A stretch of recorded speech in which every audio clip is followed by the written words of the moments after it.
Uncle কি হয়েছে আপনার, এমন ঝিমাচ্ছেন কেন, টানছেন নাকি? হেই ফিয়াতব ছেলে, কি ঠানবো? হ্যাঁ, উল্টা পাল্টা কেন কথা বলো তুমি? না মানে এরকম কুত্তার হোগার মতো মুখটা করে রাখছেন তো, তাই আর কি জিগাইলাম আর কি। সব সময় খালি ফিয়াতপি। হেই, তোমার বাবা মা কি ছোটবেলায় তোমাকে একটুও মধু কিনে খাওয়ায় নাই? খালি ন্যাস্টিক মার্কা কথা বলো। আচ্ছা ঠিক আছে, সরি আঙ্কেল, কি নিবেন বলেন। কি আর নেবো? হেই, তোমার দোকানে কি এমন কোন বিষ আছে যেটা খেলে আমি মরে যাবো কিন্তু আমার কোনো কষ্টই হবে না, আমি ঠেরি পাবো না?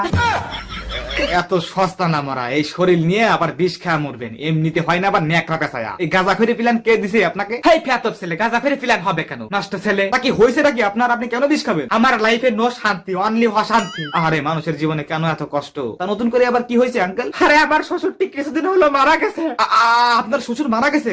আরে লোকটা অনেক ভালো ছিল, আমার কাছ থেকে জীবনের প্রথম 360 টাকার মাল নিয়েছিল। হ্যাঁ, তুমি ঠিকই বলেছো, লোকটা অনেক ভালো ছিল। কিন্তু আমার ওই 360 টাকা আমার এখনো দেয় নাই। আরে তুমি আসো তোমার 360 টাকা নিয়ে, এদিকে আমার 100 কোটি টাকা শেষ, একেবারে গুল্লায়। হ্যাঁ কে আঙ্কেল?